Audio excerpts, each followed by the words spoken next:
Петропавлда кезекті рет ашық әкімдік шарасы өтті. Дәстүрлі түрде Николай Погодин атындағы Орыс драма театрында қоғамдық қабылдау ұйымдастырылды. Облыс басшылығы мен шаһардағы әкімдік қызметкерлері қала мен өңір тұрғындарының сұрақтарына жауап беруге асықты. Елена Гуеван Егемен Қазақстан көшесіндегі нөмірі 46 үйде тұрады. 2006 жылдан 5 қабатты баспананың шатыры пәтер иелеріне жайсыздық туғызып отыр.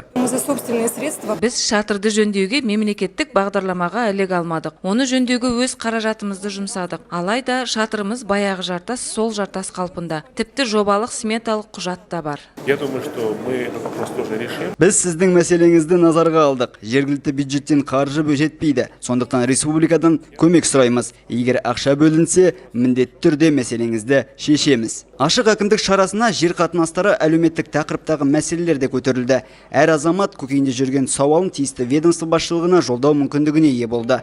Қала әкіміне негізінен абаттандыру жұмыстарына қатысты сұрақтар қойылды. Марат Тасмағамбетов оған жүгінген тұрғынның мәселесін мұқият тыңдап, өз жауабын берді. Шарада Былғары ықшам зауыты ауданында тұратын Павел Гребенюкта өз сұрағын жолдады. Оның мәселесі міндетті түрде шешілетінін уәде етті. Я обратился к Акиму города. Мен қала әкіміне біздің Мөлтек ауданды абаттандыру бағытындағы жұмыстарды жасау қажеттігін айттым. Шаһар басшысы биыл жоспарда жоқ. Келер жылы міндетті түрде сұрақ шешімін табатынын айтты. Көп жылдар бойы мектебіміздегі стадион жөнделмеді. Енді бұл мәселеде шешіледі. Ашық әкімдік билік пен қоғам арасындағы көпірге айналғаны рас. Оның пайдасын жергілікті тұрғындар айқын сезініп отыр. Осы жолы шарада 139 азамат өз сұрағын жолдай алды.